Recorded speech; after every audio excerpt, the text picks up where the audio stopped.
भद्रक जिला चांदाबाली ब्लॉक बाबा अखंडमणि प्रसिद्ध शिव विवाह महोत्सव आसंता 24 रे महाआडंबर सहित पाइथेबाकु जाउछि।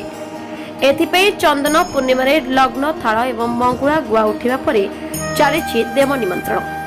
आज प्रथम दिन में पीठर निमंत्रण रथ जाजपुर मां बिरजा एवं केन्द्रापड़ार बलदेवजी मंदिर अभिमुखे गढ़ी। सेठारे रीतिनीति अनुଯାयी देव निमंत्रण कराଯାଇ 3टी जिलार नगरी परिक्रमा करिबार एही रथ। एपटे विवाह उत्सव को लोकाचार पालित निमंते बर पिता एवं कन्या पितांक पक्षरु निज निजर घरे रंग करुवा बेले मंदिर प्रशासन पक्षरु वेदी निर्माण आलोकरण कार्य चली। Chandbali Mona Pattnaik report, Odia B news.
चलित वर्ष बाबा अखंडमणि पीठरे पवित्र शिव विवाह महोत्सव महा आडंबर परिपालित हेबो।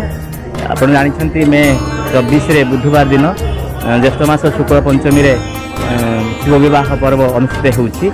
एथिपई हमर समस्त प्रकार सेवायत स्तर एवं प्रशासनिक स्तर समस्त प्रकार प्रस्तुति चली।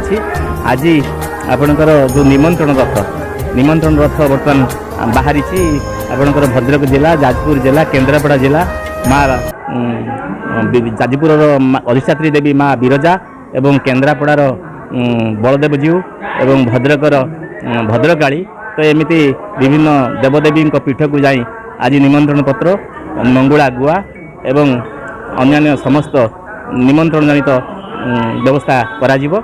एवं ये जो निमंत्रण कार्य चली आज ठारू आरंभ है समस्त जिला स्तर में एवं जिला बाहर बंधु बांधव आरंभ करी समस्त उद्देश्य।